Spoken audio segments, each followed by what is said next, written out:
Welcome to another episode of the website Copywriter. So this week, I have Jackie Salmon with me today, who's going to talk about her journey through, I think you've niched quite heavily recently, haven't you, Jackie? And you're now really focusing on email marketing, which is really exciting. So I can't wait to hear all about that journey and all about email marketing and everything. I've known you, I think we first met on LinkedIn, and I think probably I'm going to go for 2020, maybe something like that. I know you were in my Facebook group as well when I used to have a Facebook group that I don't have anymore now.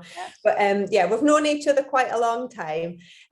So yeah, over to you, Jackie. Would you like to introduce yourself, and we'll go from there? Yes. So hello everyone. I'm Jackie Salmon. I am an email marketing specialist. That's my latest little term for myself. Yeah, I think we met Hannah, it was pre-COVID, I think it was 2019, because you helped me writing the copy for my nurture sequence for my first lead magnet. And that was great. That went down really well. So I think it was 2019, which would have been a year after I started. So I started my business in the summer of 2018. I threw myself in at the deep end. And I was basically a digital marketing VA for a couple of years with a bit of web stuff thrown in as well. And then I started doing a little bit of web design, and my business just grew. And over COVID, as everyone knows, loads of people came out the woodwork wanting to pivot their business online and do more online stuff. So my business kind of exploded through COVID, which was the worst possible time in a way, because I was at home, my husband was at home, my two daughters were at home. Oh, I don't know how I got through it. So to come out the other end of that, I realized that I was offering too much to too many people. I was saying yes to anyone who needed help. And if I could do it, I would fit it in somehow. And so I didn't get to the burnout stage, but I was starting to see signs of it. And I just thought, hang on a minute, I need to niche down here. And I'd already niched down my client base to coaches and therapists, because before my roller coaster business journey, I've had a fairly roller coaster career as well since leaving university. And one of the jobs I did was I was a holistic therapist. So I really get people who like to help people, whether it's therapists or coaches or even consultants, people like that.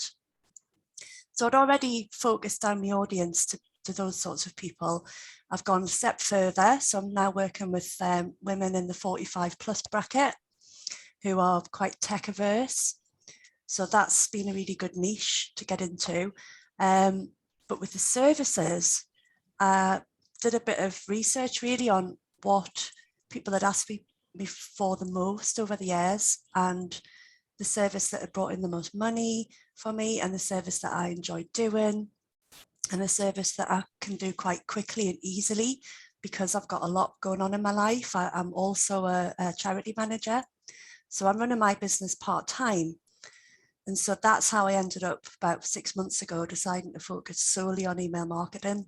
And it's such a relief to just focus on the one area, as I'm sure you'll understand. Yeah, lots of that story really, really resonates with me. I think that it's so common, like so many business owners, especially online business owners, make the same mistakes about trying to do everything, like wearing all the hats, like saying yes to everything. And goodness me, I definitely did that in the early days. Yeah. And like you say, when you start the niching process, and especially when you niche on a skill like email marketing, it just everything becomes easier because you can just speed it. It's raining really heavy here. It has just been here as well. Downpour. It's everything's easier because like you're doing the same thing over, and you can be an expert at that point, can't you? So I totally resonate a lot. Is it raining where you are? Because we're not actually that far away, are we? Well, you're in Durham. I'm about 15 mile north. I'm just north of Newcastle, and it's sunny now, but about an hour ago I had the most hellish downpour. The sky just went black. So you must be getting, maybe it's going south, I don't know. We're definitely getting it now. my office is in the conservatory. Thankfully, I've had a roof put on last year, so it's not as noisy as it used to be. Because if it had been what it used to be, it would have been impossible to do this, because it would have just been like you wouldn't be able to hear yourself think. So yeah, hopefully it'll ease off in a second, but at least the sun's gone from behind us. Well, we were just having a laugh before, weren't we, about lighting and how much of a pain it is to get everything set up. It's never going to be perfect, so just crack on. At this time of day, the sun beams from behind us. The rest of the time, it's absolutely fine. But like I say, it's definitely cloudy now, and there's no sun at all. It's disappeared. So how are you finding it then? So how long have you been just doing email marketing stuff and funnel stuff? Well, in terms of promoting it as a service, about 6 months. Sorry, no, quite recently, probably since sort of September. So I had a bit of a transition, buzzword transition, getting rid of all my old services and clearing stuff out and tweaking stuff and creating the new services and packages and redoing my website. I'm still looking after some lovely legacy clients on old services because I don't want to let them down right now. I'm still enjoying what I'm doing for them. So I've still got my hand in with website work and a little few bits of ad hoc stuff for people. But yeah, in terms of creating the packages, it was really interesting because another rookie error that I'd made was I just started out basing everything on my hourly rate as a VA. And that's such a virtual assistant's mindset of, well, how long will it take? Right, times by the hourly rate, that's your package. I hadn't done any real proper market research on what other people are doing. And it was quite encouraging, Hannah, because I realised there aren't that many people doing what I do purely. It tends to be part of a range of services that a VA would offer. And that model didn't work for me anymore. I don't really want to be on that monthly retainer type model because for me, it doesn't really work because I'm limited as to how much time I can offer each month or each week. And I kind of felt like an employee. So I wanted to take back that ownership and that sort of control and do more packages. So standalone project type work, that suits me so much better. And email marketing lends itself really well to that because you can do like the setup package. And then once people are set up and they're up and running, you can then help them with their emails that they're sending and their newsletter content. And then you can do the growth piece. So when people want to start building an email list, that's when you start bringing in lead magnets and sequences and all of that stuff. So it's been really easy for me to sort of box those up into three or four areas and just get rid of all the other stuff. And it was so hard because even just as recently as a month ago, I was like, oh, I want to keep blogging in because I love blogging, I love writing. It's like, no. Just do one service area, see how that goes. So yeah, it's hard. You have to have nerves of steel when it comes to niching, but honestly, it'll all work out and it'll be the right thing. And people get really frightened thinking, like you've just said, that you've still got some legacy clients. That's perfectly normal. You'll probably still get inquiries to do other things as well. And it's your choice whether you take them new things on or not. Like marketing, changing your marketing to focus on a niche is very different to what actually goes on in reality. And I only provide website copy now, but in the very early days there was still times when I took on other things, and that was my choice at the time. But I was still marketing myself as a website copywriter, and I think that's where people get really frightened because they think that all of a sudden they have to like stop doing everything. But it can be a bit of a gradual process. Like I would say with your marketing, less of a gradual process, but with the actual what you're actually doing day in, day out, it can be, can't it? And the project price thing is an absolute game changer as well, not just for you, because you mentioned that you said the word easy there quite a few times, and that is so true, but also for your clients as well, because it's easy for them. It's what people want to see, like so they can budget. It's quite daunting to go to somebody and for something like a website or an email system, a funnel or whatever it is, and think, well, I'm paying this person by the hour and I have no idea how many hours it's going to take. Yeah. That's quite scary, isn't it? But if you can give them a price, then people can budget. So it's like easier all round. Well, that's it. And as part of doing these packages and moving away from the ad hoc VA support model, I went through each, and I know you'll appreciate this, I went through every service that I do in email marketing. Mapped out every single tiny little step of the way that the client needs to take, that I need to take, not to automate it necessarily, but just to make it as lean as it could be. And so once you've got your steps mapped out, that's when you can start working out how long you think it'll take you. And you come to a much more logical, mathematical way of pricing up a package. But what you've also done is almost created your landing page as you've been going, because you can just lift those steps and obviously tart them up and make them more, readable. But the client knows exactly what they're getting. And I really believe strongly in clear pricing and transparency with what I'm doing. I'm always very honest, too honest sometimes. I do myself out of business lots of times by giving free advice away and stuff. So yeah, I think after 4 years in, I'm still learning. I still feel like a beginner. I'm still making mistakes, but I'm still getting over those humps and learning from it and growing and growing and growing. And I think that's the whole point of it, isn't it? So have you created a funnel with lots of different steps and lots of things included, and that's got one price, like a template funnel? Or are you creating like bespoke marketing funnels dependent on what the other person comes to you with? Like, how does it work? From experience with the sorts of clients I work with, they tend to need the same sort of stuff. So it tends to be helping them to get set up in the first place, because a lot of people have set up a MailerLite or MailChimp account, whatever, ages ago, and they've done nothing with it because they go in the back end, a bit like website, go in the back end and they're totally bamboozled about what they're meant to do. They don't know the steps that they have to take to get set up. So obviously that's part of my get started package, is I'll either do it for them or I'll do it with them. So there's two pricing elements there. So it's not so much a funnel in the way you're talking about, like a sales funnel, because obviously we all need a sales funnel. Everyone has their own customer journey. So it's, you can apply a basic template, but everything always has to be tweaked and customized and made bespoke.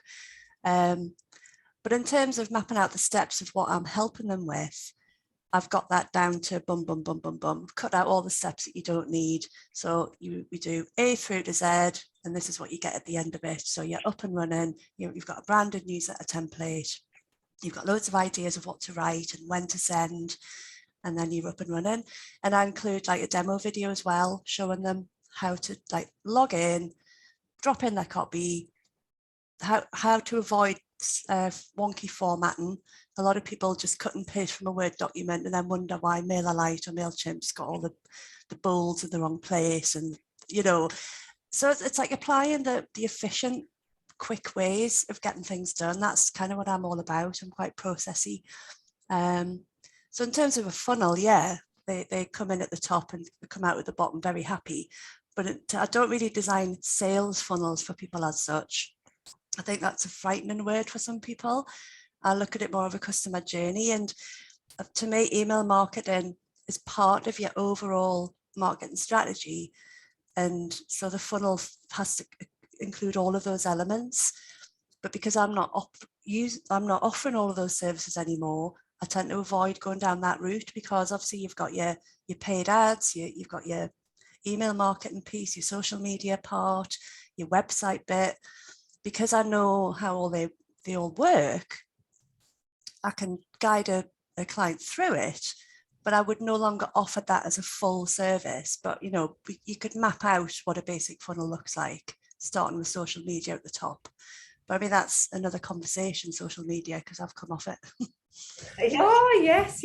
I remember you kind of encouraged me actually to come away from Facebook, because I saw that you were sharing your kind of journey with it, with social media and stuff, and that really did inspire me. I actually lost my Facebook and Instagram account totally I did not, like, I am the most squeaky clean social media user ever, right? I've had my Facebook account since, well, Facebook began, and they just closed my account and I couldn't get it back.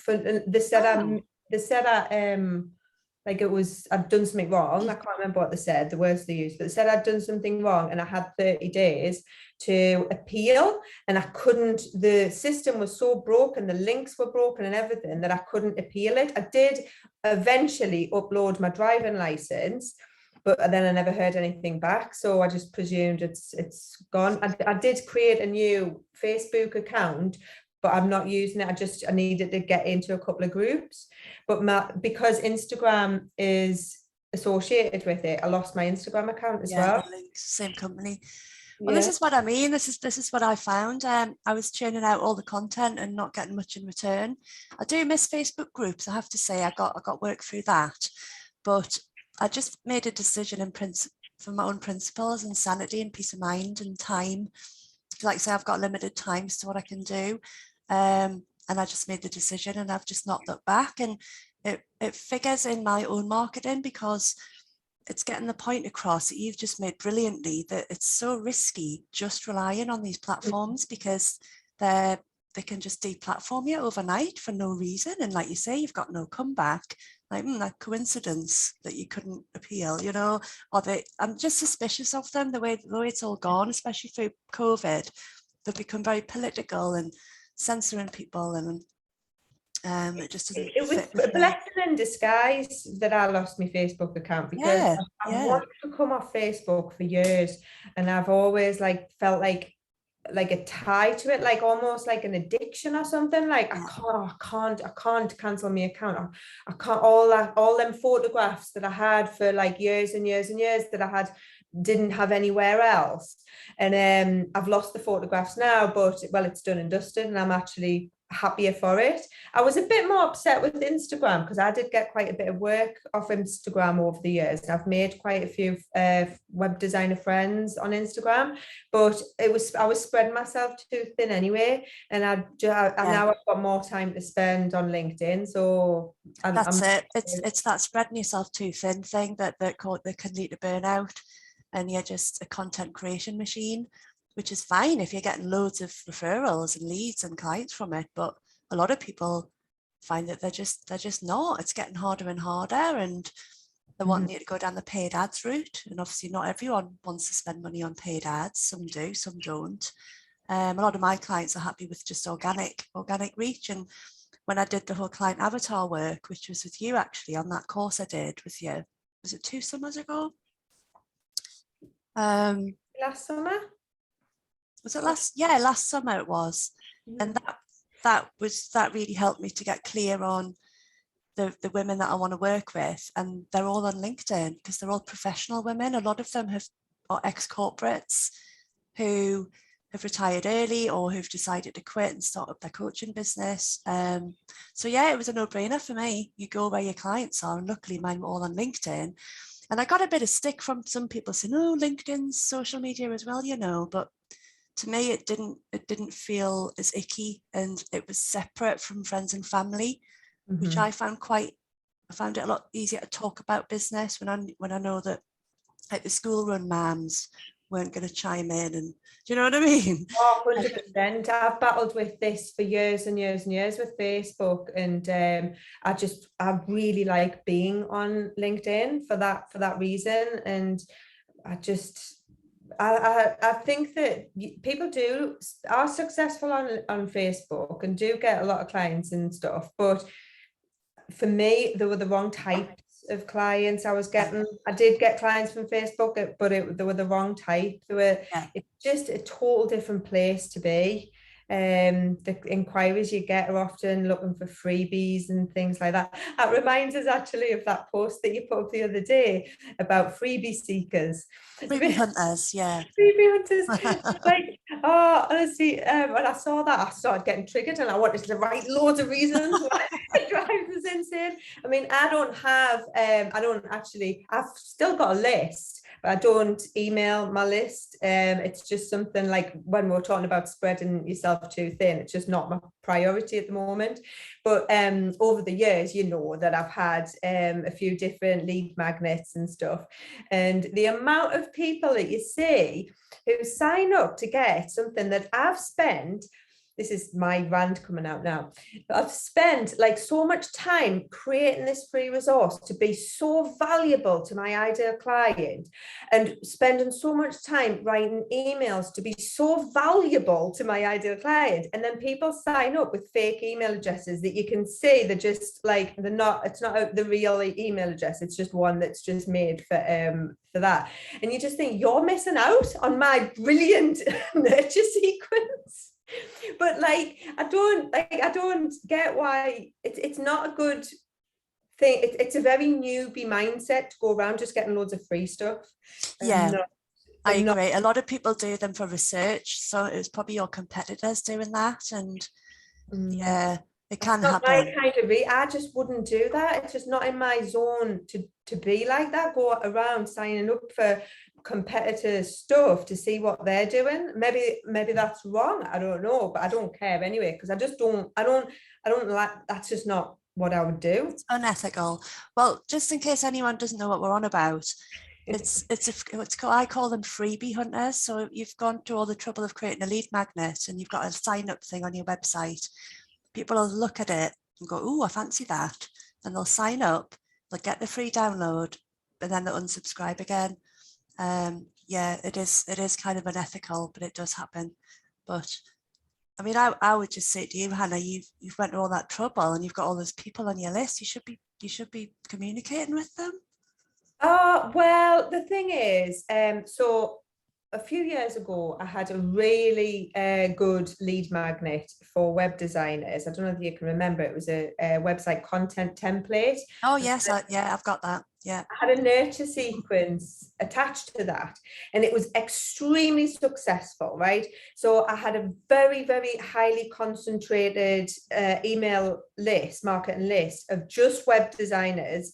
And I would get like a 50% open rate, and I would get emails back saying, "This is amazing, blah, blah, I want to work with you," all the time, right? It was really, really good.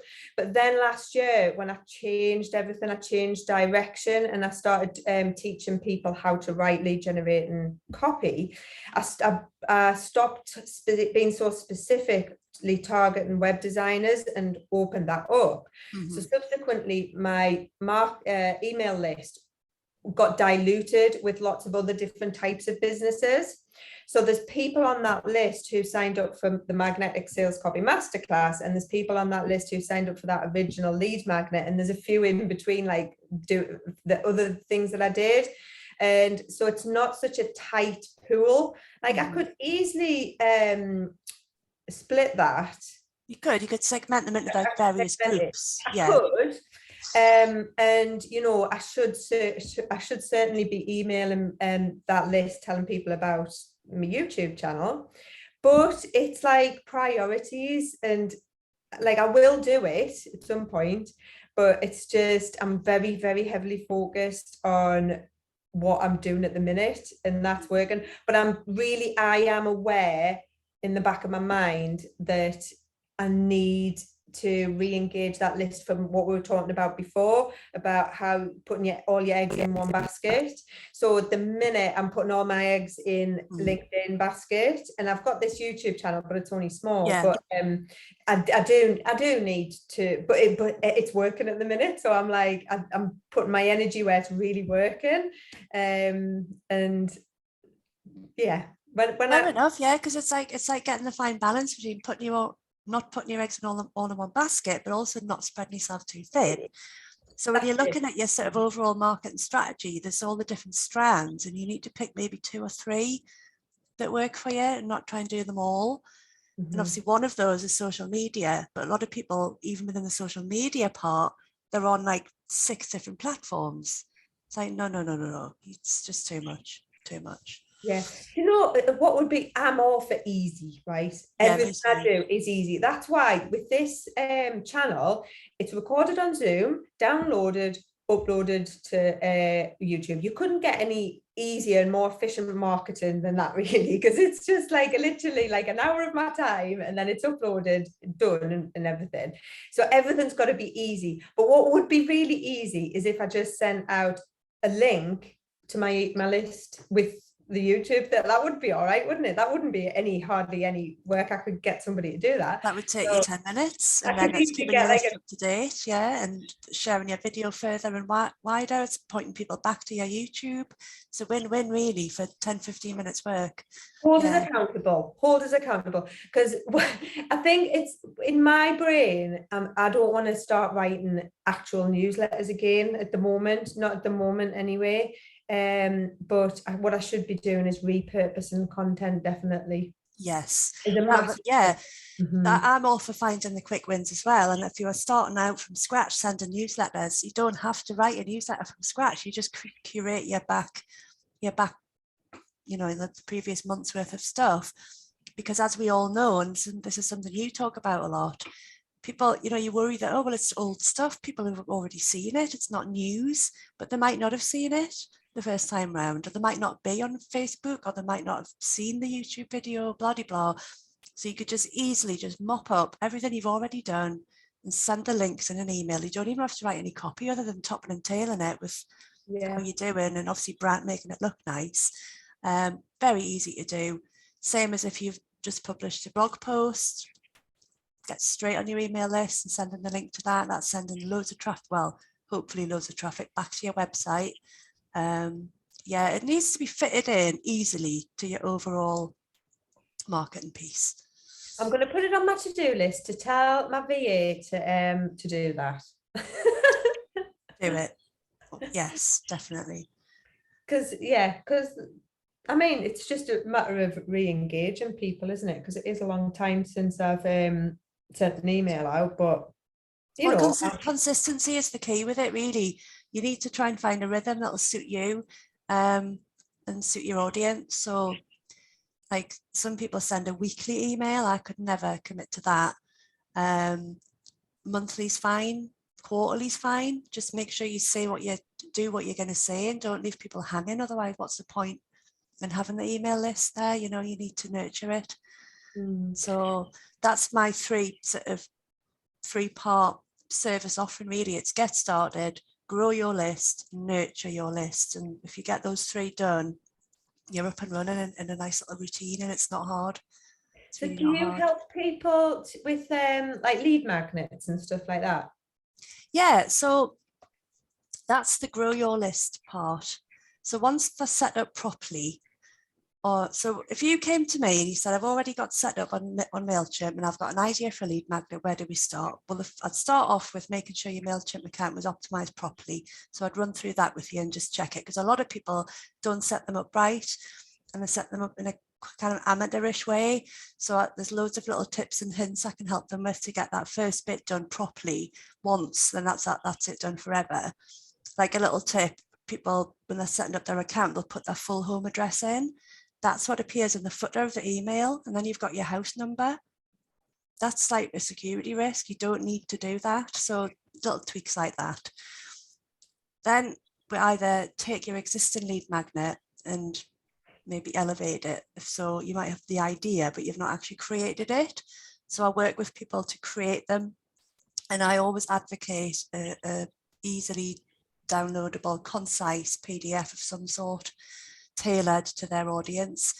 There's loads of ideas for lead magnets, but because I like to find the quick and easy wins, it would always be a concise PDF. So like a little mini ebook or a checklist or a guide or a how-to.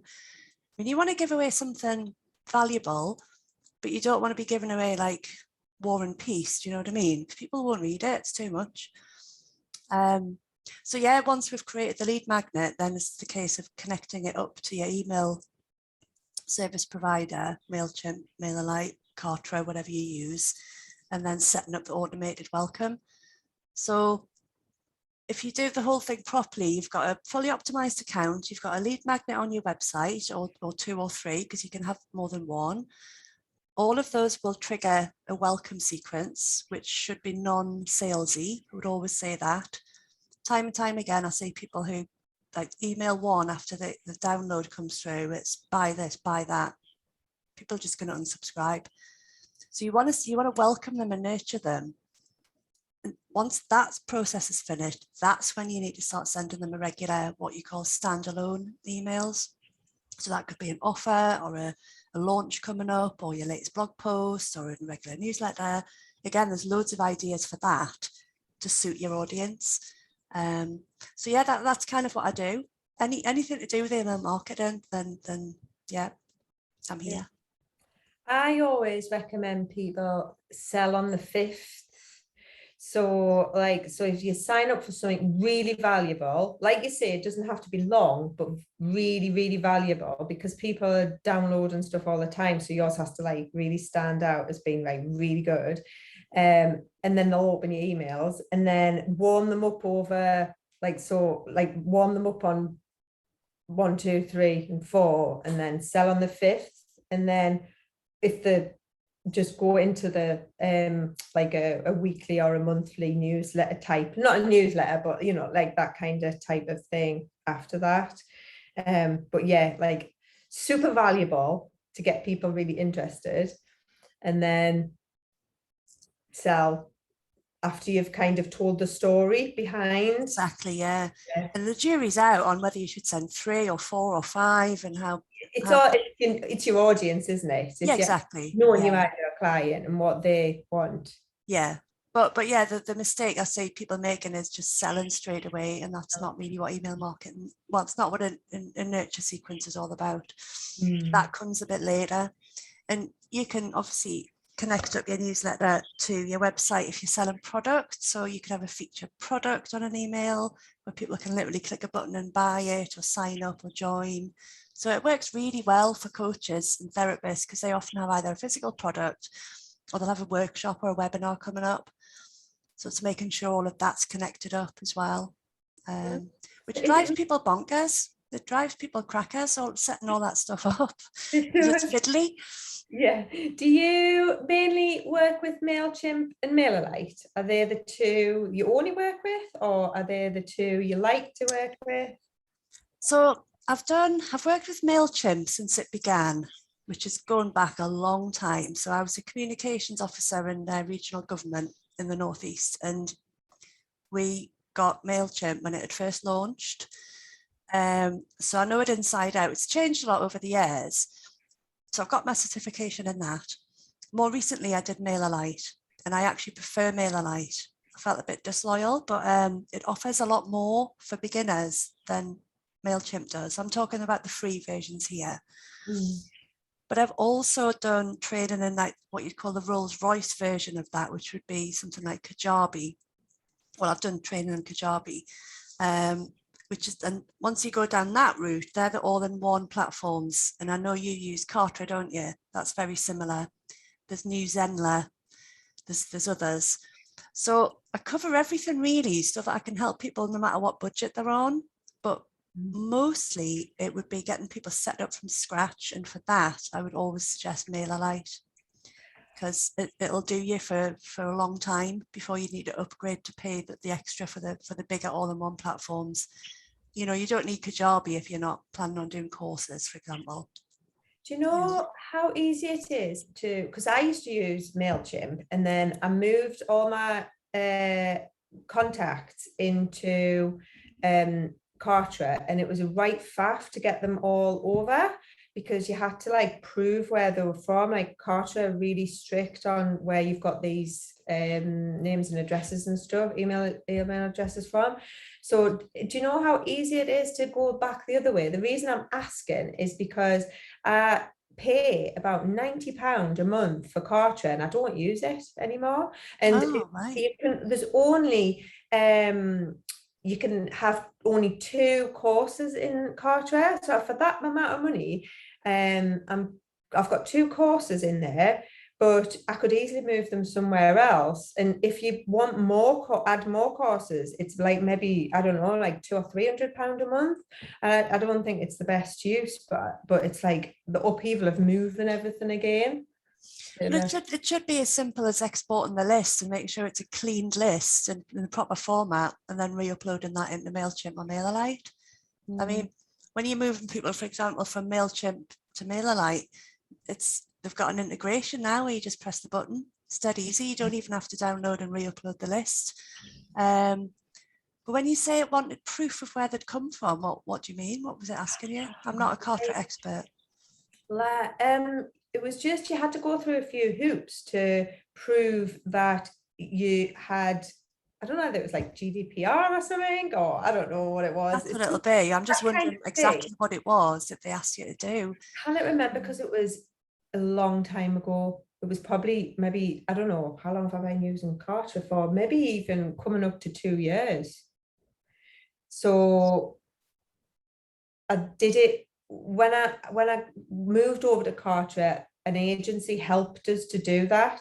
So they give us instructions, and I can't remember now, but I just know that I'm stuck with it. I don't like it, and I'm not making the use of the features, and I'm paying about £90 a month for it. So it doesn't seem very. Definitely get rid of that then. I would suggest MailerLite. MailerLite's brilliant. Honestly, it does everything. I pay £9 a month for the paid version, the first tier of paid. So I've got a tiny email list. It's unlimited landing pages, sign-up forms, funnels, automations, websites as well. So I'm in the process of moving across from WordPress to MailerLite, which was a bit scary because I thought, oh God, what am I doing here? Been on WordPress for like 6 years. But I just thought, you know what? I want to give this a go. I want to walk my talk and be known for like being a MailerLite expert, MailerLite lady or something like that. And really focus in and know that platform inside and out because it's just brilliant. So yeah. Get you to help us. The issue is I've got to move them 2 courses. And I don't know where to put them. I might just stick them in Dropbox or something. Just be done with it because I'm not selling them anymore. There's lots of easy ways to do it, yeah. Because I mean, that's the other thing. The jury's out on, WordPress can be very wonky and unstable with plugins and God knows what. But also Kajabi or Carteret, they're all in one. So if that crashes, you've lost everything there. And there's this massive debate going on about what's best, and I just think sod what everyone else is doing, do what's easy for you and what fits your budget. And yeah, so that's why I've decided to go all in with MailerLite. I trust the platform. It makes my life so much easier because everything's there in one place and I don't have to worry about updating plugins. I don't even have to have hosting, that's all built in. Because I've also trained in Squarespace sites, which I absolutely loved. So for quite a while now, I've been a bit disgruntled with WordPress. And for all that, I manage another couple of WordPress sites, and I'm building one for the charity that I run at the minute. I still like it, but it's not all there anymore like it used to be. There's lots of other easier options out there for people. And as you know, a lot of web people make it sound like a dark art, being a web developer, all the coding, and most people just want a simple, easy to use site. And as long as the copy works and the funnel, the flow works, doesn't matter what site you're using, what platform. I think it's so important to get the right solution for the right person rather than saying that there's one size fits all, because it's like it's such a personal thing. Like there's so many different like Carteret was perfect for me when I first started, because that is exactly what I needed at that time.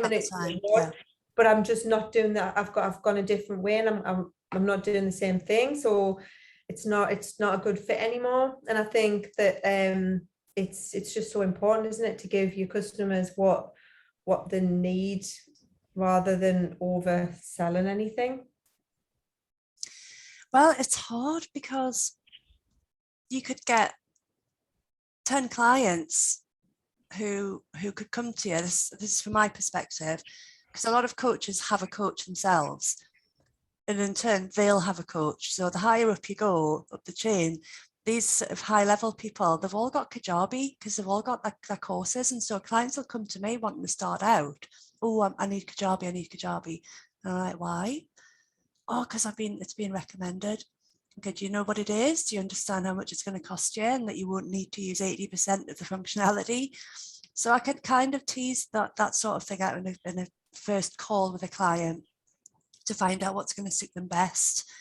And because I'm all for saving people money as well. Even if you've got pots of money, why waste it on something that you don't need? And if you know down the line you're going to have courses, fine, let's go with the more expensive platforms, which are essentially like a WordPress site to get Kajabi set up. There's a lot more to it. So obviously that would be a bigger package. I'd charge a lot more for that. But most of the time I find MailerLite does everything what most people need. How do you how many courses do you get with Kajabi? Again, that's tiered. Mm-hmm. It's tiered. So it'd be a bit like Kartra. The first tier might give you 1 or 2. So in Kajabi, they're called products. Right. I can't remember off the top of my head because that changes regularly as well. I just think £90, the fact that I only get 2 is really frustrating. But they're called memberships because the way Kartra is set up is for a membership. And that's why I originally got it, because it was going to be a membership. Well, it was a membership, and then I changed everything. And yeah, but I think Kajabi's at 105, 106 quid a month. Mm-hmm. I'm not sure how many courses you get with that products. You'd have to have a look, but you could compare the two. It's brilliant Kajabi, but it sounds like you won't need that either. Not now. I just want to do everything more simply. Like it was just last year, I was getting all fancy things, and I just want to go back to being simple now. Basics. I totally agree. Couldn't agree more. Yeah. I've got a little picture in my kitchen up on the wall that says "Live simply," and it just reminds us, just live simply. You don't need it's easy to overcomplicate things, isn't it? That's the thing, but you just gotta streamline things. It's the way forward. Cut down those social media channels and to what you need. Get that balance right, and it's all good. Well, that's certainly been my journey. But I think if I was started out, I was on all the platforms because I did a bit of social media training. So as I was learning the course, I was on the courses, I was, because that's what I love about video learning. You do that bit, right, pause the video, right, set up a Twitter account, next, right, this is how you do this, right, pause, do that bit. I was doing that for all of the platforms, and then I backtracked and just delete. I've come off them all now, apart from LinkedIn, which ironically I'd been on since I was in corporate. Been on LinkedIn nearly 20 years, and it was there under my nose the whole time. So already had a good following. It's just been brilliant. Yeah, no, I'm the same. I love LinkedIn. I think it's great. It's a nice place to be, and I don't get any bother there at all. I just think it's great as well. And if I do get any bother, I just block. Out of sight, out of mind.